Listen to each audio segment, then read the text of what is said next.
the AM 560 mobile app, on your Alexa-powered smart speaker, and on TuneIn, iHeart, and on Odyssey.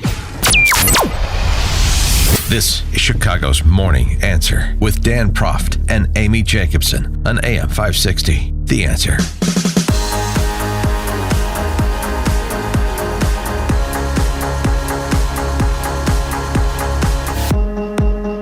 Top of the morning, Dan and Amy. Gustavo Urrego is an economist, and he's the president of Colombia. He's an economist, sort of the same way Paul Krugman is an economist. He's also a former guerrilla fighter who rose to the presidency in Colombia, leftist, Marxist. Thus, he was invited to Davos, the World Economic Forum, to discuss what else? Saving the planet, because that was a confab that involved planet savers only, like our very own John Kerry. And Urrego talked about what needs to happen. We need to overcome the capitalism that brought us to this point. Take a listen. And it's something that is not often mentioned, capitalism. Can the capitalism that we have known in the last 30, 40 years overcome the climate crisis that the capitalism helped create? It's a rhetorical question, but it also makes sense, because if the answer is no, then we're wasting our time as we reach the no return point. The capitalism that we know nowadays has a driving force and logic, and that is to increase our profits in such a way, and that's how we talk about history, to regulate everything without political or social boundaries. And that's the one we have. This has resulted in some sort of global anarchy. We have individual capitalists who try to make the most profit, and this is linked to their capital and productivity. So to achieve more in less time, and productivity is linked to energy. And almost the only source of energy to increase profit is carbon, oil and gas, coal, oil and gas. And this has resulted in a change in our atmosphere. We have to put an end to this if we wish to live in our planet. Can our capitalism do this? Based on the current data, we won't be able to do so. Therefore, perhaps we should do the following reflection. If capitalism is unable to do so, either humanity will die with it, or humanity will overcome capitalism so that we can live in our planet. And let me go to another point. No, please don't. Can we overcome our capitalism? I have some good news for President Urrego. Yeah. In this country, we're well on our way to overcoming our capitalism. For more on this, we're pleased to be joined by Scott the Cow Guy Shellady, market specialist for Market Day Report, 10:30 Chicago time, 10:30 to 1 Chicago time. That's the Market Day Report. And he's got his own show. It's just 24/7 Cow Guy over there at Market Day Report. On RFD-TV, I should say. The Cow Guy Close, that's 1 p.m. Chicago time, 1 to 1:30. So 10:30 to 1, Market Day Report, 1 to 1:30, Cow Guy Close, both RFD-TV. All right. Scott the Cow Guy Shellady. Was that enough promo? Gosh, please. Yeah. Look, that guy. In a world of people that flew jets in, clearly that guy hitchhiked. John Kerry was happy to pick him up.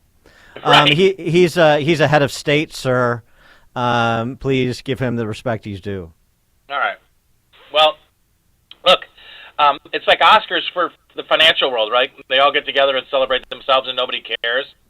The only problem is that there are some people that actually do care, and the World Economic Forum, Klaus Schwab, and all these jamokes that showed up in Davos, they've been able to infiltrate a lot of Western parliaments in Europe, and as well as in our government here. And so that's the problem. We're now fighting those battles at home. Now, I think, I still hold on to the thread of hope that Americans are a little bit different than even, say, the Europeans. And we'll fight back a little bit more because of what has been happening with the cattle in Holland, with a third of the Dutch cattle farmers being put out of business because of this methane problem, ESG, and what they're pushing at the World Economic Forum. And if you go into it a little bit deeper, guys, I mean, they're behind a lot of things that you never thought of. Like you've probably already reported on the fact that they wanted to get rid of all cars, but you probably didn't know that they're the ones that were behind the tiny homes. They want you to live with less and be happy. Right. They're the ones, obviously, that everybody knows about that wants you to eat burgers made of bugs. Right. Overcoming capitalism, right. And now they want you to overcome capitalism. Here, you're right. I mean, we're trying to do a good job of that here. But I think the best retort is, okay, you first. I'll do what you do. So if you guys want us to do this, eat bug burgers, you guys have to eat bug burgers too. Whatever you want to foist upon the people, then you need to do it with us. And they absolutely will not. So that's how you know all this will fail. But it's pretty rich for a guy to stand up there that, coming from his background, trying to get rid of I mean, boy, oh boy, what a chance to push his own agenda. And I reported on this all week last week. I'm absolutely sick and tired. And I spoke in Austin, Texas a week ago, and I brought it up again with these people in Middle America. We call, the flyover states, right? And I say all the time, I really enjoy what I'm doing now because I get to connect with the people that are going to absolutely save this country. At a minimum, they're going to put it back on the right track, but I think they can also save it because they're not affected. The flyover states aren't affected by the garbage that goes on in New York and L.A. And to a man or woman, whomever I'm speaking to at the time, always the retort is something like this: "Yeah, that would be nice, but we just don't believe that there's enough of us." And that's the problem. And so we've got a big battle on our hands. It's all being driven from these elites. Now they got together in Davos, but it's in our government. Make no mistake. That's why they want to get rid of coins, right? They want to go with the central bank digital currency so that they can control how you spend your money. Or if you were, I mean, look, if you happen to take money out January 6th in Washington D.C., suddenly you're a suspect. Right. They want that control, and this is all being driven from the World Economic Forum. And if you want to give away your rights like you did in 2020, and like a lot of folks are now with saying, hey, I don't mind letting my dealership start my car for me or start my heated seats for me. I mean, everybody wants this convenience, but they're willing to give away all their rights for it. Well, this is what's going to happen. You're going to be controlled. And if you don't think that they can shut your bank account off if you start to protest in the wrong way, take a look at Canada. What's going on there? The truckers last Freedom winter. Convoy, right. One guy who's having a problem overcoming capitalism is Ken Griffin. Citadel record $16 billion profit return to investors in Citadel. Should we just ask the House Republicans to turn over the purse strings to Ken Griffin? Well, I mean, we got to ask somebody to turn over the purse strings to somebody that knows what they're doing. I mean, I don't think Ken Griffin's got a spending problem. I mean, at worst, he's got a revenue problem, but it's a good one. We've got a situation where we've got people that just can't stop spending. And it doesn't matter if it's a Democrat or Republican. I mean, I'm sure you've reported on that the fact that we aren't going to get out of our problems. I mean, this is a great segue.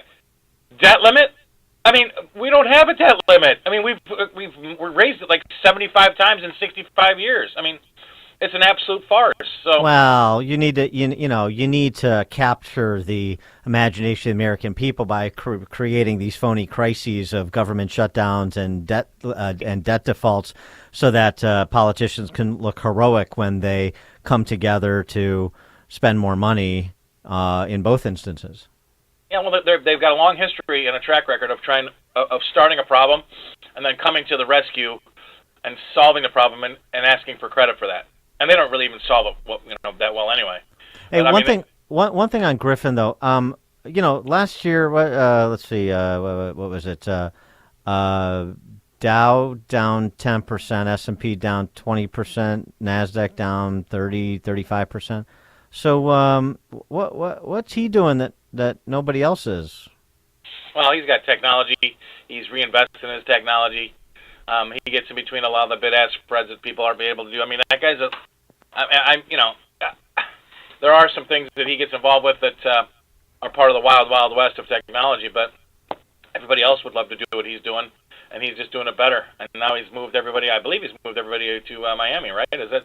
Yeah. Yeah, he's only that's leaving a smattering of people here. So, what's the future of Bitcoin then, Mr. Scott? Well, I tell you, I never put a customer in it, and I don't believe in it myself. I think it's the investment philosophy in that was always, I'm going to buy Bitcoin because I think the person in line behind me that wants to buy it is going to pay more than I did, and I think that all came crashing down. Now there are some applications for the technology when it comes to, say, moving money quicker or those things, but this investment vehicle that it's become, I think that the emperor was really wearing no clothes, and a lot of people found out all at the same time. I mean, that was off 60% last year. Well, yeah. Although off of all the negativity surrounding the FTX collapse, very quietly, Bitcoin has bumped up about 40% in the last few weeks. It's now near 23 grand. It was down to 16 and change. Yeah, it was, and then there's people that are starting to dip their toe back in, but let them have at it. I mean, again, I got asked about it all the time. The last 3 years I've been asked about it, and my answer is this: if you go down and do a man on the street interview and ask 10 people what they know, what do they know about Bitcoin, 8 or 9 of them probably have heard about it. 2 people probably know what it actually is, and 1 person's actually invested in it, and that's not an investment to me. Well, you could apply that same test to the First Amendment, but that doesn't mean that the First Amendment isn't important and a real thing. Well, that's true, and the man on the street is probably not a real good litmus test. But a lot of folks have heard of it, but they don't know what it is, and they think that they have to be involved. It's like that, when the milkman wants to go get long milk, it's probably time to sell. So everybody wanted to be involved in something that they didn't know anything about because they thought the person, it's the greater fool theory. Yeah, they thought the person behind them in line to buy it was going to pay more. I see in the week over the weekend in the Journal, Jay Powell and the mystics at the Fed are planning to set a course for milder interest rate hikes in February when they come together at Delphi in February. So where are we? Have they stuck the landing, and we're now going to start chilling out a bit and getting back to the sugar high in the markets that we enjoyed for so long? A couple things. Number one is, there is a sea change of folks that are now starting to believe that we can orchestrate a soft landing. I'm not there yet. The unemployment rate needs to go up for the Fed to really beat inflation.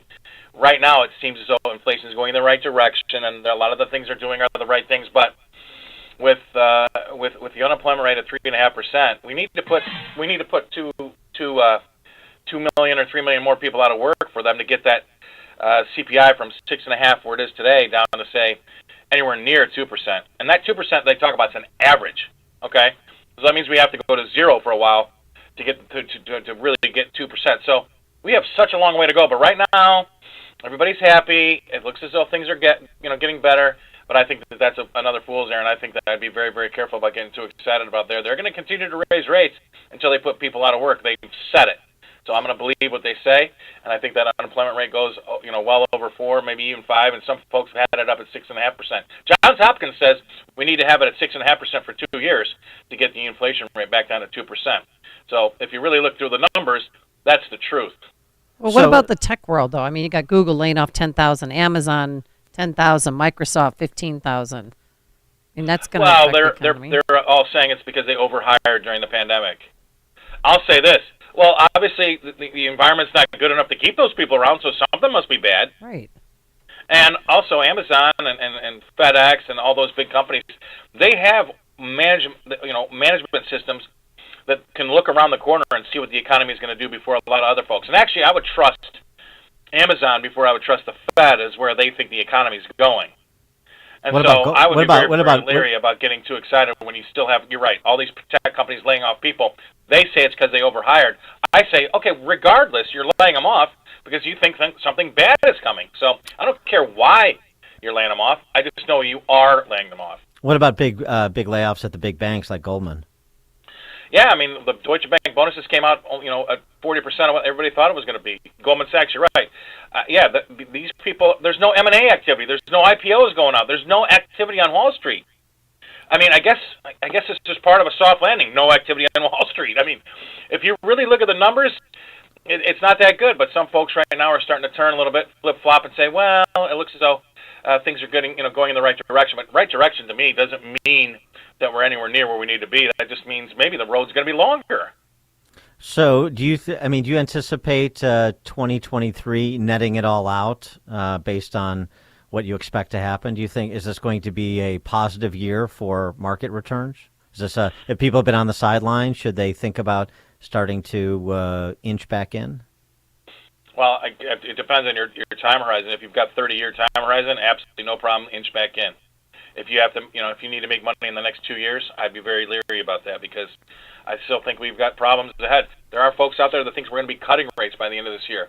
I've never seen an economy act that fast before in my 37 years in the business. It could happen, I suppose, but I don't think things are going to get that good that fast. If the Fed still has to get that unemployment rate up to bring CPI down, the 6.5% core, consumer price index needs to come down. The way they're going to have to do that is bust labor. Labor is too high as far as wages, and they're going to have to put people out of business to do it, and that's the problem.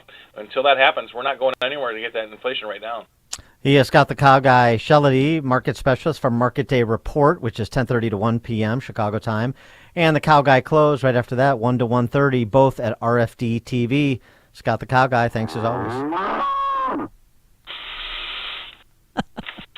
Thank him. Again, thanks, Scott. And he joined us on our turnkey.pro answer line. If you're talking about it, Dan and Amy are talking about it. It's Chicago's Morning Answer on AM 560. The Answer. Signature Bank is Chicago's fastest growing independently owned business bank. Your business and your money are in good hands with Signature Bank. I'm Dan Proft, and I know this because Signature Bank is my business bank. Hi, I'm Nick Philippus, co-owner of Joe Donut and a proud customer of Signature Bank. We're a locally owned artisan donut shop that focuses on chef-made small batch and craft donuts. We have 7 locations around the Chicagoland suburbs, with an 8th location coming soon. After opening our original stores in Glenview and Niles, we came to Signature Bank for financing for our new Mount Prospect location. From PPP and material delays in construction, Signature Bank was flexible and truly a banking partner that a small business like ours hadn't experienced before. Even their fraud department was able to stop a $30,000 fraudulent check from clearing our account. That allowed us to focus on selling donuts, knowing Signature Bank had our back. Signature Bank helps local businesses succeed. Let Signature Bank turn your business vision